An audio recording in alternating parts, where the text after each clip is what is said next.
Il y a ce genre de personnes que Dieu ne peut pas sauver. Êtes-vous compté parmi eux? Ceux d'entre vous ici, ceux d'entre vous qui regardez à la télévision, vous pouvez aller à l'église, chanter des louanges, mais jusqu'à ce que vous rencontriez Jésus, vous n'irez pas au ciel. Matthieu 7, verset 14 formule. Mais étroite est la porte, resserré le chemin qui mène à la vie, et il y en a peu qui les trouvent. C'est la parole de Dieu. C'est pourquoi ce sujet me tient tant à cœur.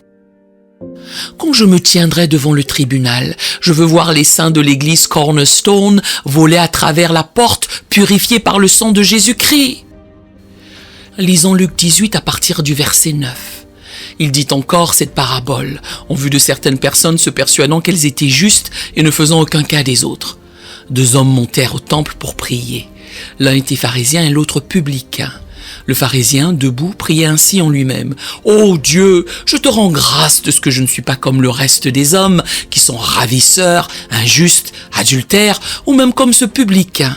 Je jeûne 2 fois la semaine, je donne la dîme de tous mes revenus. » Le publicain, se tenant à distance, n'osait même pas lever les yeux au ciel, mais il se frappait la poitrine en disant « Ô Dieu, sois apaisé envers moi, qui suis un pécheur. » Je vous le dis, celui-ci descendit dans sa maison justifié plutôt que l'autre, car quiconque s'élève sera abaissé, et celui qui s'abaisse sera élevé.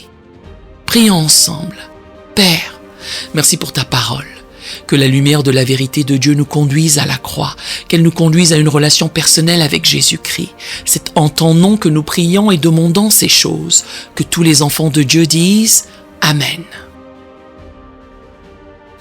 Laissez-moi vous faire connaître immédiatement pour ceux d'entre vous ici et ceux d'entre vous qui regardez à la télévision que Dieu aime chaque personne sur cette terre, qu'elle soit bonne, mauvaise ou méchante.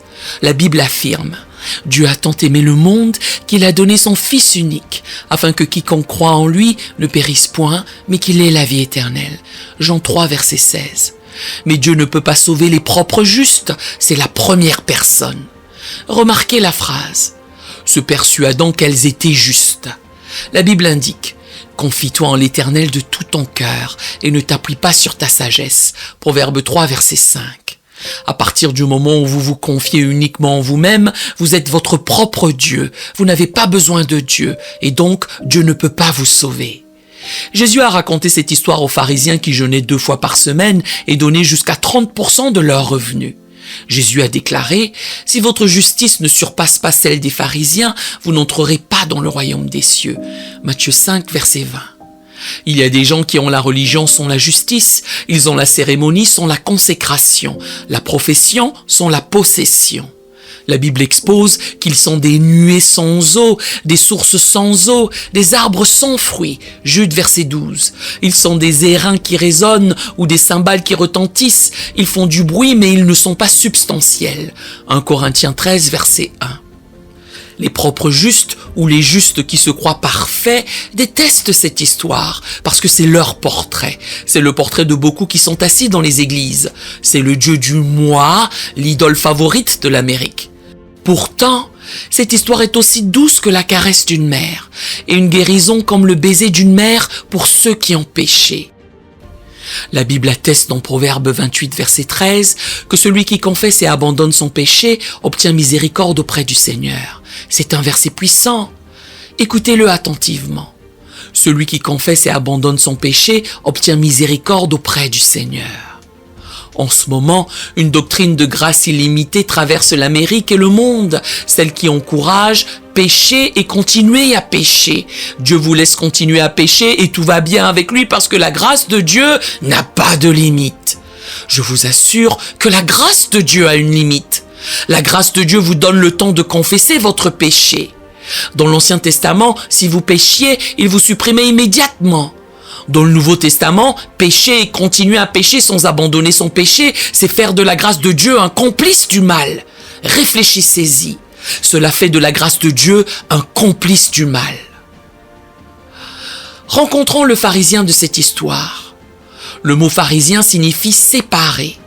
Je vais juste choisir quelques mots qui font consensus sur ce que la Bible essaie de dire. Le pharisien est prétentieux, arrogant, pompeux, propre juste, il ou elle est imbu de lui ou d'elle, moralisateur, mesquin.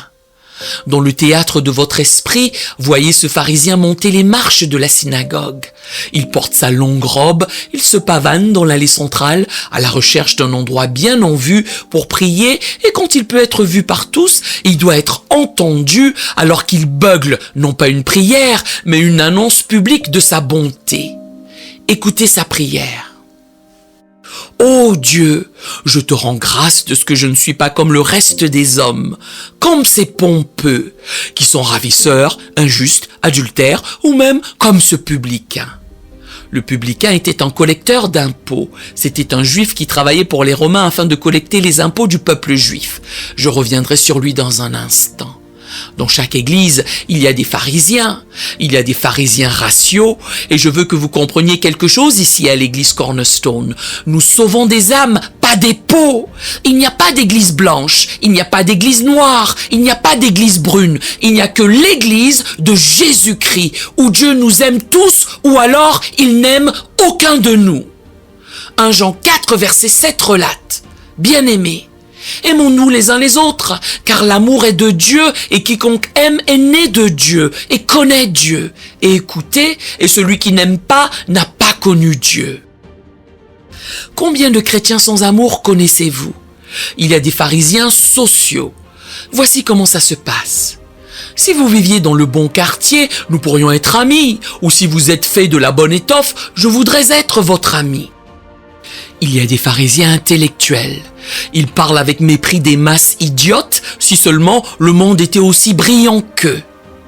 Il y a des pharisiens religieux, ceux qui s'enorgueillissent de leur confession, non de leur relation avec le Fils de Dieu, mais de leur exaltation par d'autres pharisiens de leur confession. 2 Corinthiens 13, verset 5 encourage. « Examinez-vous vous-même pour savoir si vous êtes dans la foi. » C'est un verset que vous n'entendez pas très souvent cité. Nous ne sommes pas ici pour nous suivre les uns les autres, nous sommes ici pour suivre Jésus-Christ à travers le texte de ce livre. Il y a 8 manières bibliques d'identifier un pharisien. Il est bon pour vous de connaître cela. Premièrement, vous êtes un pharisien lorsque vous refusez de recevoir une correction. La Bible dépeint clairement une personne sage comme quelqu'un prêt à recevoir une correction, tel Proverbe 27, verset 17 l'énonce. Le fer aiguise le fer. Que signifie cela? Cela signifie que 2 personnes intelligentes peuvent s'asseoir et avoir une conversation intense ensemble. Toutes 2 ont de la sagesse et de la vérité et peuvent transmettre à l'autre personne des bribes de connaissances qu'elles n'ont peut-être pas. Le fer aiguise le fer. Vous ne savez pas tout. Cela pourrait vous étonner ce que vous pouvez apprendre. Deuxièmement, vous êtes un pharisien lorsque vous vous vantez. Je n'écoute que Dieu et pas les hommes. Les principes de l'autorité spirituelle tels qu'enseignés dans la Bible nous commandent de nous soumettre à l'autorité spirituelle dans la parole de Dieu. Tout ce qui fonctionne sur terre fonctionne sous une autorité spirituelle. La famille a une autorité spirituelle, c'est le Père. Hébreux 13, verset 17 ordonne. Obéissez à vos conducteurs et ayez pour eux de la déférence, car ils veillent sur vos âmes comme devant en rendre compte. Dieu les jugera sur la façon dont ils le font. En termes simples, mon fils Matt et moi allons répondre de ce que nous faisons dans cette église qui vous affecte spirituellement. 1 Pierre 5, verset 5. De même, vous qui êtes jeunes, c'est-à-dire en dessous de 40 ans, soyez soumis aux anciens. Oui, vous tous, revêtez-vous d'humilité dans vos rapports mutuels, car Dieu résiste aux orgueilleux. Et quand Dieu est contre toi, mon pote, tu ne vas nulle part. Mais il fait grâce aux humbles. Les pharisiens détestent l'autorité spirituelle. Ils ne veulent rendre de compte à personne. Tu es redevable à Dieu, mon ami. Tu es redevable à la Bible. Et quand tu ne vis pas selon elle, tu es désaccordé avec le ciel. Troisièmement, vous êtes un pharisien lorsque vous avez une inclination à voir le mal chez les autres dans l'Église. Le texte rapporte qu'il ne faisait aucun cas des autres. Laissez-moi articuler que la recherche des défauts n'est pas un fruit de l'Esprit Saint. Lorsque Jésus a corrigé les églises d'Asie dans Apocalypse 2 et 3, il a placé sa réprimande entre des louanges et des promesses. Il les a félicités pour ce qu'ils avaient fait, puis il leur a dit ce qu'ils devaient faire pour bien faire, et a parlé des promesses sur la réussite qu'ils allaient avoir. Après les avoir encouragés, il les a corrigés. Si tout ce que vous pouvez faire est critiquer quelqu'un, taisez-vous. Le modèle du prince des ténèbres est d'apporter la critique et la honte. Lorsque le péché ou les erreurs sont présents, sachez que chacun dans ce lieu a commis une faute. Personne dans ce lieu n'est parfait. La seule personne parfaite à avoir marché sur la surface de cette terre est Jésus-Christ. Le modèle du prince des ténèbres est d'apporter la critique et la honte lorsque des erreurs sont commises. Satan est un accusateur des frères. La Bible signale cela. Lorsque vous accusez une autre personne, vous faites l'œuvre du diable. Quatrièmement, vous êtes un pharisien lorsque vous pensez avoir été désigné pour corriger les autres. Jésus a certifié que nous ne pouvons pas corriger les autres à cause de la poutre qui est dans notre propre œil. Paul s'est écrié « Qui es-tu, toi qui juges un serviteur d'autrui? S'il se tient debout ou s'il tombe, cela regarde son maître. » Romains 14, verset 4. Notre maître est Jésus-Christ. Cinquièmement, vous êtes un pharisien lorsque vous pensez être plus proche de Dieu que les autres. Ce pharisien est venu dans le temple de Dieu et a prié en débitant « Oh Dieu, je te rends grâce de ce que je ne suis pas comme le reste des hommes. » C'est de l'orgueil. C'est un orgueil démoniaque. C'est l'esprit qui a transformé Lucifer d'un ange au commencement des temps en Satan. L'arrogance précède la ruine et l'orgueil précède la chute. Proverbe 16, verset 18. L'orgueil a fait rejeter Satan hors du ciel. Il était un archange, mais il a proféré les 5 « je » trouvés dans le livre d'Ésaïe, chapitre 14, versets 13 et 14. Je monterai au ciel, j'élèverai mon trône au-dessus des étoiles de Dieu. Je. Et Dieu l'a renvoyé du ciel avec un tiers des anges, et ils sont toujours là à errer. L'orgueil a fait passer le roi Nebuchadnezzar du trône d'un empire mondial à manger de l'herbe dans les champs comme un bœuf pendant 7 ans. Imaginez cela dans votre esprit. Vous êtes dans un bus de touristes et le guide annonce « Si vous jetez un coup d'œil à gauche, le monsieur à 4 pattes qui mange de l'herbe comme un bœuf est l'homme qui a désobéi à la loi de Dieu. » L'orgueil est le cancer de l'âme de l'humanité. Quand vous le trouvez, crucifiez-le. Sixièmement, vous êtes un pharisien lorsque votre vie de prière est devenue mécanique. La vie de prière du pharisien dans cette histoire était une performance, ce n'était pas l'expression d'une passion divine. Il a cherché le lieu de prière parce qu'il voulait être vu. Il a cherché la position de prière pour être vu aussi. Il voulait être debout alors que les autres étaient agenouillés. Il a répété la proclamation de la prière. Il a ignoré le but de la prière. La prière n'est pas de dire à Dieu comment faire votre volonté. La prière vous prépare à faire la volonté de Dieu. Septièmement, vous êtes un pharisien lorsque vous avez un problème avec « je ». Le pharisien se vantait « Je paie la dîme, je jeûne, surtout ne l'oubliez pas. J'ai apporté des cure-dents colorés au barbecue du 4 juillet pour l'église et vous avez mal orthographié mon nom dans le journal de l'église. Je. Huitièmement, vous êtes un pharisien lorsque vous avez un esprit critique des manifestations du Saint-Esprit. Je veux que vous écoutiez très attentivement ici. Le Saint-Esprit est Dieu. Le Saint-Esprit est la 3e personne de la Trinité. Rejeter le Saint-Esprit, c'est rejeter Dieu. Seulement, vous voulez une relation avec un Dieu que vous contrôlez. Le Saint-Esprit veut que vous ayez une relation avec le Seigneur du vent et du feu. Mais vous avez peur de vivre cela. Vous sentez que c'est pour les autres, mais pas pour vous. Vous êtes un peu trop sophistiqué pour lever les mains en prière et adorer le roi de gloire. Je vous apprends que dans la Bible, les mains levées sont un signe de reddition à la volonté de Dieu. Rencontrons à présent le publicain de cette histoire. C'est un collecteur d'impôts, un juif qui travaillait pour Rome en pourcentage. En d'autres termes, il n'y avait pas de règle précise fixée par Rome. Mais moi, collecteur d'impôts, je pense que tu vaux X et c'est ce que je soutiens que tu vas payer. Et si tu ne paies pas, Rome te met en prison. Ce collecteur d'impôts était détesté par le peuple juif. Dites Direction générale des finances publiques et multipliez cela par 200. Un autre juif devait faire 3 choses s'il touchait un publicain dans une foule privée. 1. Il crachait de dégoût. 2. Il rentrait chez lui et se baignait immédiatement. 3. Il brûlait les vêtements qu'il portait quand il a touché ce collecteur d'impôts. Remarquez la prière du publicain. Le verset dit, se tenant à distance. Ce n'était pas pour se montrer, c'était entre lui et Dieu.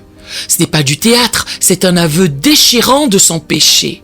Il n'osait même pas lever les yeux au ciel, parce qu'il ne se sentait pas digne de regarder Dieu en face. Mais il se frappait la poitrine.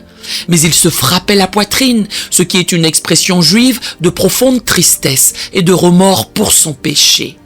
Jésus exprime dans Matthieu 5, verset 4, « Heureux les affligés, car ils seront consolés. » Affligés par quoi? Leur péché. La lecture grecque de ce texte est « Que Dieu soit miséricordieux envers moi, pécheur. » Pas un pécheur, mais le pécheur. Je suis le pire des pires. Je suis ici en train d'implorer la miséricorde de Dieu. Le mot « apaiser » ici se réfère à l'expiation par le sang. Écoutez attentivement. Le jour des expiations, le souverain sacrificateur prenait le sang de l'agneau et l'aspergeait sur le propitiatoire recouvert d'or sur l'arche de l'alliance. Les 10 commandements sont dans cette arche de l'alliance. Il y a du sang sur le couvercle. Dans l'arche se trouvent les 10 commandements, qui sont la loi. On ne peut pas connaître l'amour de Dieu sans la loi de Dieu. Lorsque le souverain sacrificateur aspergeait le sang sur le propitiatoire, Dieu dans le ciel devait regarder à travers le sang pour voir la loi, parce que le sang garantit la miséricorde. Le sang garantit la miséricorde. Écoutez-moi. Peu importe la gravité de votre péché, de l'ampleur de votre péché, si vous demandez la miséricorde de Dieu, le sang du calvaire garantit que Dieu vous accordera miséricorde, pardon total, un nouveau départ, une nouvelle espérance, une nouvelle joie, une nouvelle vie, et il vous la donnera aujourd'hui. Revenons aux 7 genres de personnes que Dieu ne peut pas sauver. La première, comme nous l'avons vu, est celle qui est propre juste. La deuxième personne que Dieu ne peut pas sauver est celle qui refuse de croire. Jean 12, verset 37. Malgré tant de miracles qu'il avait fait en leur présence, ils ne croyaient pas en lui. La Bible fait savoir dans Actes 16, verset 31, « Crois au Seigneur Jésus-Christ et tu seras sauvé toi et ta famille. » Si un homme ne croit pas, doit-on le blâmer? Oui! Plus de la moitié du monde est Thomas l'incrédule, qui a peur de croire ou refuse de croire. Jésus a témoigné, « Je suis la lumière du monde » Jean 8, 12. Là où 2 ou 3 sont assemblés en mon nom, je suis au milieu d'eux. Matthieu 18, 20. Ceci est un phare.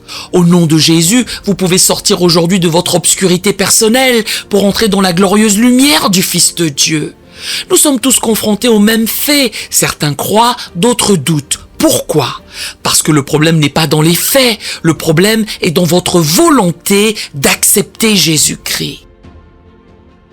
La troisième personne que Dieu ne peut pas sauver est celle qui essaie de venir au salut par un autre chemin. Jean 5, versets 39 à 40.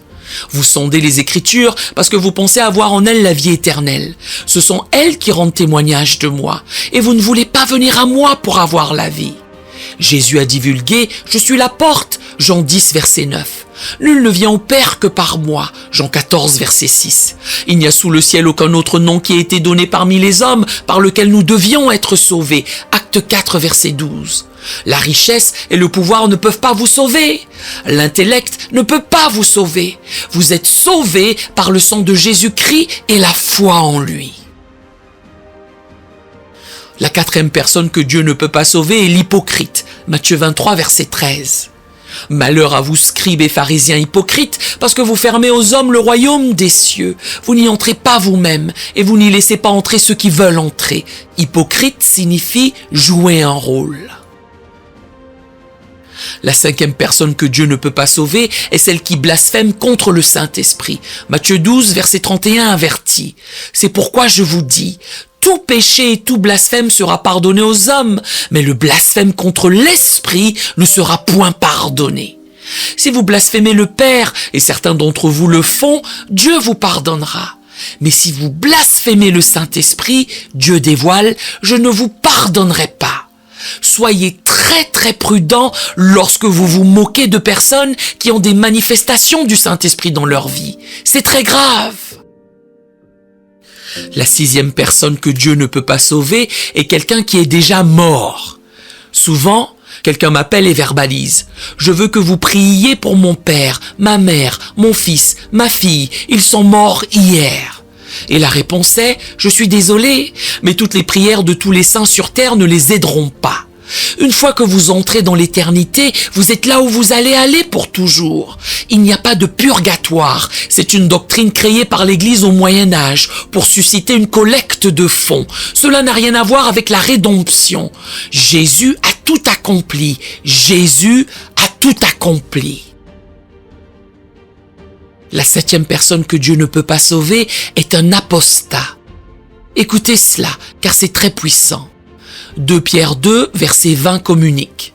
En effet, si après s'être retirés des souillures du monde par la connaissance du Seigneur et Sauveur Jésus-Christ, cela signifie qu'ils sont venus à Christ, qu'ils sont sauvés. Ils s'y engagent de nouveau et sont vaincus. Cela s'appelle rétrograder. Leur dernière condition est pire que la première. 1 Jean 4, verset 7. Bien-aimés, aimons-nous les uns les autres, car l'amour est de Dieu, et quiconque aime est né de Dieu et connaît Dieu. Est-ce vous? Êtes-vous une personne aimante? Dieu vous aime, mais aimez-vous les autres? Que faites-vous pour démontrer l'amour de Dieu aux autres?